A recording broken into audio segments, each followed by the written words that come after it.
first of all, really excited to chat with you. Thanks so much for taking the time to speak with us. Let's start where we always start with the word authenticity. It's such a buzzword, such a trendy word, but what does it mean to you? What comes to mind when you hear it? Thank you. What comes to mind is the ability to be yourself, and that takes so many forms. I think in the workplace we put a lot of emphasis on, can you dress a certain way, or can you wear your hair a certain way, your physical appearance in a workplace, and that is certainly a part of it. That's a pretty big part of it. It may be the initial part of those types of conversations, but it includes other things like, can you discuss certain topics? Can you eat certain foods there? Can you play the kind of music you want there? There's so much about individuals. We are multifaceted, we're complex.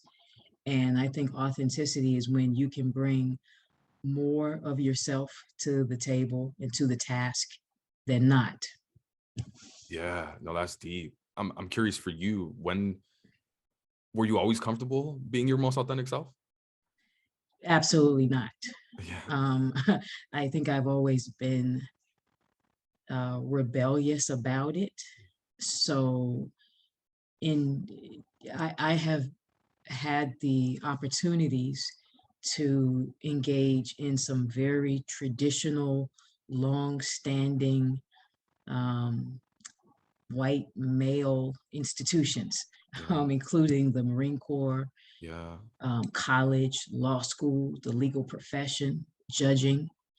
And at different points, there has always been something about me that doesn't quite fit the mold. And sometimes it has been seen as a good thing, sometimes it's been seen as a negative thing. And even though I haven't always been as comfortable as I may be now and as I may become, I was always anxious to get to a point that I can make people see that some judgments are just not required in the settings that we're in. And so it's been a work in progress, but Sure. I've always been thinking about it, put it like that. For sure. I mean, we're all work in progress. I'm sure you're still working on yourself now these days. So is everybody. Absolutely. I'm so curious for you. What was that first? Was that first recollection or memory of you, as you said? I think just like realizing that there's something different in you compared to the people around you. One of the first times was coming to college. I went to Harvard. I went from a relatively poor Black neighborhood in Chicago to Harvard for college, and it Yeah. was a culture shock in a lot of ways. And I that was my first time experiencing people who thought that I was, different somehow. I was not rich. My no parent or family member had been to Harvard. I was not a legacy candidate, and I was, and being Black. There are clearly other Black students, but all of that combined to kind of make me somewhat of an oddity there in that setting. And so I think that was the first time that I realized, or was in a setting where I'm realizing that I'm different than most of the people there. Yeah. Shout out to Boston. I actually went to school in Boston as well, not Harvard, but I went to Northeastern University. Ah, yes, excellent school. Yeah, I love it's been climbing Northeastern. the Yeah, ranks as of late. great programs there. Great programs. Their co-ops where they Yeah. send the students out to work are just invaluable. Yeah, Great no, that school. I mean, that was one of the reasons I was able to get a job after. But yeah, I've going to college was interesting for me as well. I grew up in New York City, and growing up in the projects in low income family, and it was a culture shock for me as well. Especially living with people. That's when I was really able to learn the differences. I remember distinctly too, because freshman year, I was still going through a phase when I was still like buying fake clothes. Like I had Gucci and Prada shoes, but they weren't real. Okay. Yeah. And it was me trying to act like I had money, but then Mhm. I was living with people that had actual money. Yes. And there were so many small instances like that where it was like me trying to fake it, where like, no, like these are like real people's lives. And I'm curious for you, like, was it something that you noticed, or was something that was said to you in one of those experiences that where you saw that difference? Both. I was very active in college. I sang in the Kumba Singers. I was part of the Black Students Association.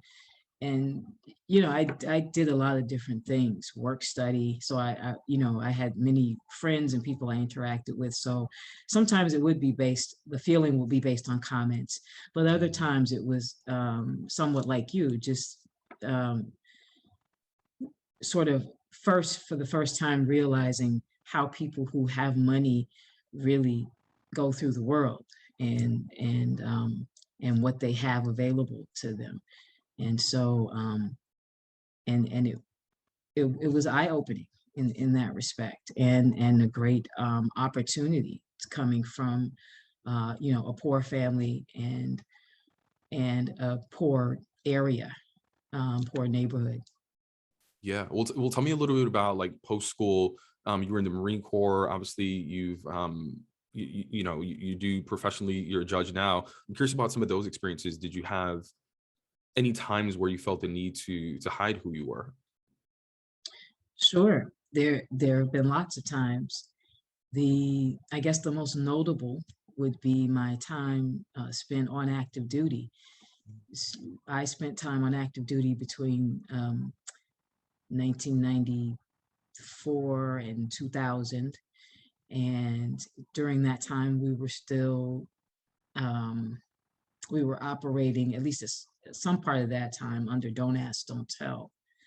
I think when I initially sign my name, it was actually before Don't Ask, Don't Tell. But my time on active duty was under that sort of regime. And And could you tell us a little bit about what that means? sure, Don't Ask, Don't Tell was I guess you would call it a compromise between the out and out ban that used to exist, at least in theory, that no that only heterosexual men and women could serve in any military branch. And that was the case for many years. And you could actually be removed from the service, administratively separated, um, if you were not heterosexual. So yeah, it was a pretty big deal, and pretty serious matter. The Under President Obama, that was uh, eliminated as a part of military service, that are um, giving an oath that you are straight. That is no longer required. And along with that, benefits and allowances for spouses, same-sex spouses and partners, I think has also changed quite a bit. So the whole face of the military base, really, and the military family has changed a great deal since I left active duty. So while I was on active duty, under Don't Ask, Don't Tell, I was gay, but I could not declare it, and I could not have a partner with me, and I couldn't have a same-sex spouse, and I couldn't, it just had to be a second and private life altogether. So that was sort of the biggest um, way in which I had to sort of hide at least a part of my identity. I'm just here wondering, like, how many other people like you were there? I did I'm a sure. lot. And as a judge advocate, I was the prosecutor on the base that I was at on active duty for the majority of the time, which meant that it was my job to separate people. um, Oh, uh, and that presented a conflict, obviously, for me that I dealt with in different ways over time. There was not a flurry of those types of administrative matters, but there were a few, and it really bothered me that this was even a part of my job, that this was even something that the Marine Corps engaged and put its efforts into, and that it was something that any Marine had to hide or have affect his or her career if they mhm. didn't hide. That was a great source of shame for me in my service. And so I was off active duty by the time that Don't Ask, Don't Tell changed. But I have been very glad to at least see that change in my lifetime, even though I'm uh, no longer in active status. Of course. And tell me about that experience being active during that time. Because sure, you're at work, you're doing various things, but I'm sure there's also a point of camaraderie. There's also a point of like just basic conversations that people have, and people are like talking about dating or they're talking about their partners, etc. Like, what was that Right. like? What did you do? Did you have a lie in mind? Like, did you have this elaborate backstory? Like, what did you do? I didn't have an elaborate backstory. At some point I had been married to a man before, Mm, and it, so the world, the heterosexual world was not foreign to me, mm, and I was just sort of divorced mm, and single at that point. So I couldn't say, I was not actually single. mm, um but I couldn't say that because then we have to talk about, well, who is he? um mm. and so it was stressful. I think the simplest way to describe it is stressful. It adds a level of stress. You're already a Marine. Yeah, You've already got the toughest branch that there is, and the requirements that we go through yearly to maintain your status, and to continue to be promoted. And you also have the rigors of being a judge advocate and a prosecutor in the Marine Corps, and that it's a little different than prosecuting in the civilian world. There's more responsibility on the prosecutor. Um, so all of that, and then added to that, this sort of social layer mm, of whether you're acceptable or not as a human being, as a Marine. Are you not really a Marine? Are you not good enough for a Marine because you're gay? So it was very stressful, and I didn't want it to be the case, but um, I shared a lot less about my personal life for that reason with people who were pretty close to me. I mean, there were a few people who knew, who were Marines, and some of my best friends, but a lot of other people who I certainly would have talked about my family life with yeah, did not get to hear that. yeah. And you miss out on building those relationships with people. You build That's out, right. you miss out on building like really, really strong connections. And this just reminds me of another guest, and I'm getting goosebumps just thinking about it. Because he was, in school, many of us are part of these groups, these like affinity groups, etc. And he was part of a pride group, it was called. And he Mm. self-identifies as queer. And coming out of college, he didn't go to Northeastern, so he didn't have the co-op program. He had a limited amount of internships that he was a part of, but he was really, really involved in school, specifically in this pride group, right? So he was like a treasurer, and he was like the president, held a bunch of different positions, and he didn't feel comfortable putting that on his resume. He didn't feel Oh. comfortable putting that on his LinkedIn profile, Mm. right? Mhm. Because he didn't know how it would be received. Compare that to saying like he's part of the finance club in the same exact position, doing the same exact work, but he wasn't sure how that was going to be perceived and received, right? So Yep. yeah, I'm just imagining him just like even going for interviews, and they're like, oh, you don't have any experience, and he's like, if you only knew, I have a ton, but I can't even tell you about it. Right. Right. So yeah, Mhm. I just no, I appreciate that transparency. I'm curious too, like as you sort of left the Marines and wasn't in active duty, and you know, you still have a bunch of professional experience. Did the authenticity in what you were comfortable sharing change at all? Yes. Yes. Um, when I came off of active duty, I came back to Boston, where I was barred to work for a litigation firm here. And immediately upon joining the firm, I was allowed to include my same-sex partner on my health insurance, Wow. and have her be a part of my work life as any other partner or spouse would be. Yeah. And so, you know, from day one, it was a complete change in the transparency that Mm, I was able to have. So, not one day since coming off of active duty have I uh, hidden the information about who my partner or spouse is, or pretty much anything else. I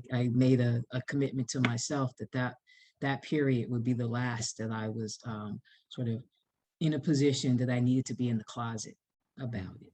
And so it's been no turning back since then. What gave you that confidence though?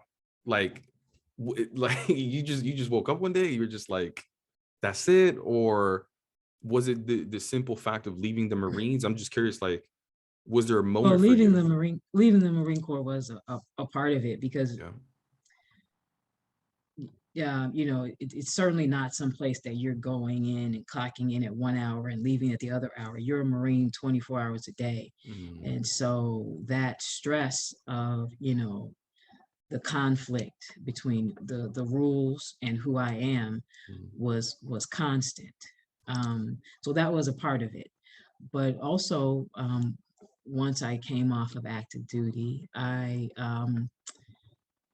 came out to my mother. Once that occurred, mm. in my mind, there was no one else on the planet that Yeah. it really mattered as much to, Mm, um, in terms of what their reaction was and how they received me after that. And so, well, once I've told my mother, there's nobody else I need to be in the closet for ever, and that's been the case. I love that. I love that. And I'm curious too, because one of the ways that I found you was on LinkedIn.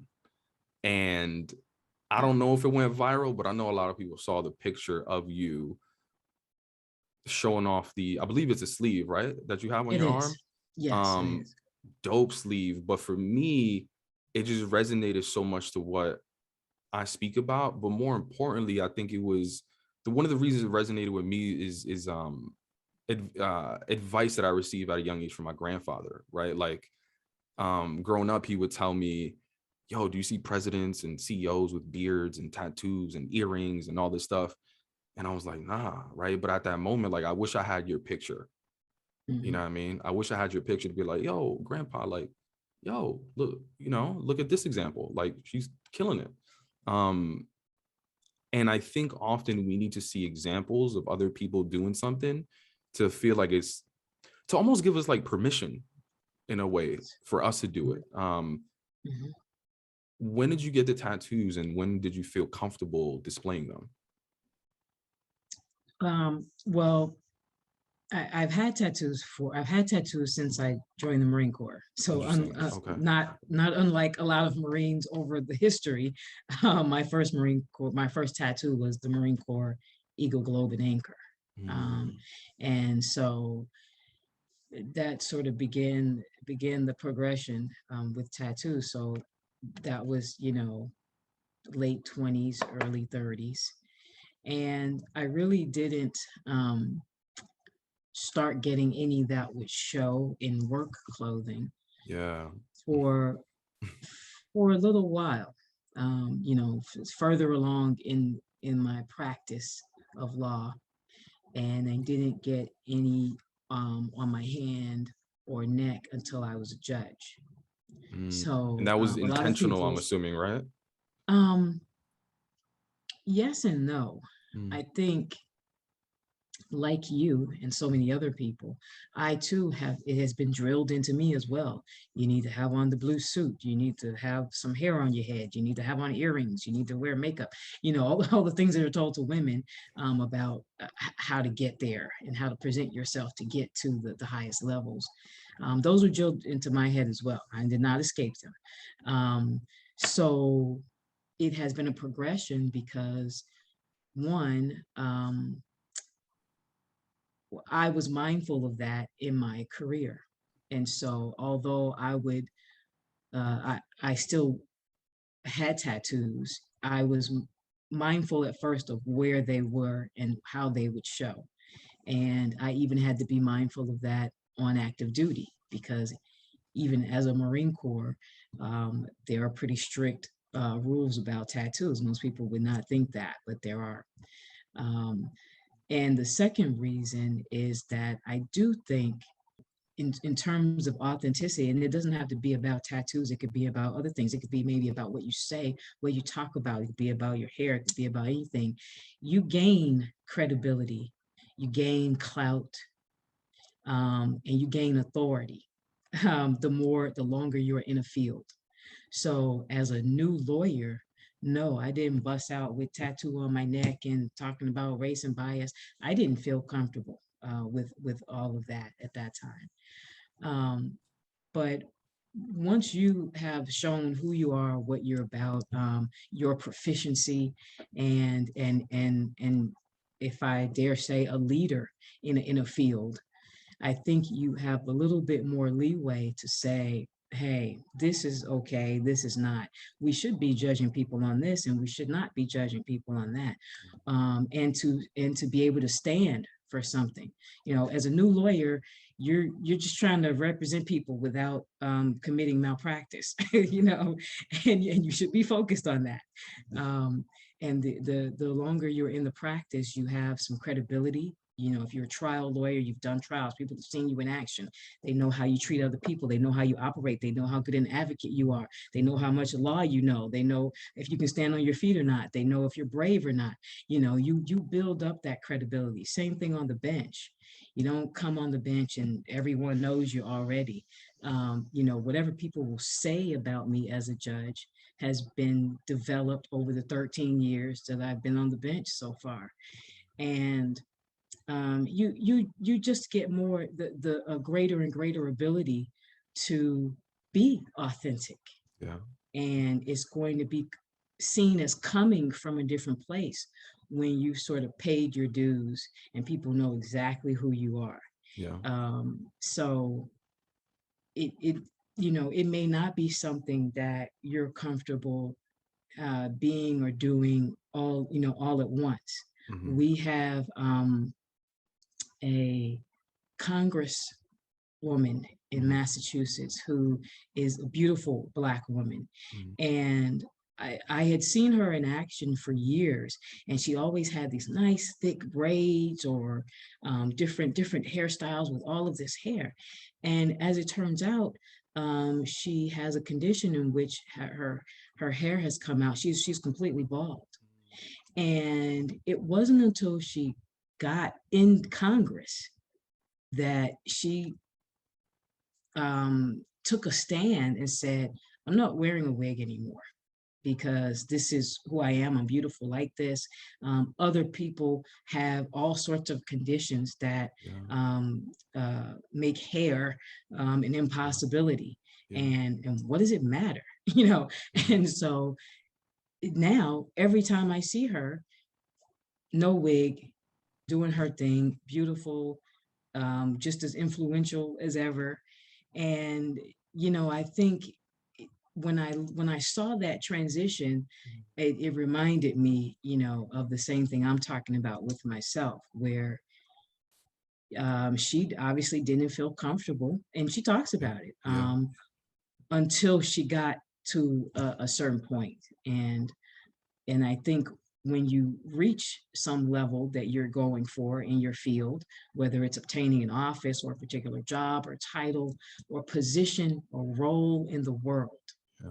when you have a platform on which people will listen Yeah. to what you have to say, um, that's where some of the work in changing hearts and minds can happen, where people, may look at tattoos differently Yeah. because of the impact I have had. And, you know, I'm not judging you as a defendant in front of me because you have tattoos. Hmm. And I am asking the world and the people looking at me as a judge not to judge me because I have tattoos. Yeah. And so, yeah, it's a give and take. Yeah. Wow. I mean, I would love to speak to her as well, because I think that's just another example of that conflict, right? Because there's so many standards and shoulds, if you will, that society has placed on us. And what I always try to remind people is that, there's also so many expectations when it comes to professionalism. But if you look up the definition, it's the skill or competence needed of that profession. And it's only skill or competence, right? But we've been trained to believe that it has to do with so much more. So, but I love the fact that you mentioned, because this is a question that I get asked often. It's, well, how do I bring my most authentic self to work, or when do I do it, right? And one, authenticity means something different to so many different people, but also like you don't have to just like come outside one day and just like put everything out there, right? You can do it in steps as you feel Totally. comfortable. But I think that important piece too is like, make sure whatever your job is or whatever your profession is, make sure you're doing it that well. Because if you do that well, it's damn near impossible for people to like put a negative perception on your authenticity, right? To your point, like you've been doing this for a decade plus, right? And if someone has anything to say, you could be like, well, look at my track record. Like this doesn't impact anything that I'm doing. I'm so glad you said that because I tell people that every day. I was just telling a law student that about 2 days ago, and I pretty much say something along those lines to every group of new lawyers or law Yeah. students or Yeah. college students that I talk to. Merit, Yeah. it should be your first focus. Yeah. I don't care if you're black or not. Hmm. I don't care if you're privileged or not. It doesn't matter what field you're in, from basketball to rocket science Hmm. to entertainment. It doesn't matter. You should be doing whatever it is you do at the highest level that you Yeah. can do it, Hmm. functioning in it at your highest capacity and contributing to the field and the world at the highest level you can. And when you are working, you each year you are gaining your reputation, Yeah. and Hmm. that's really um, what is going to drive everything for in your career. So when if you are the best criminal defense lawyer in Boston,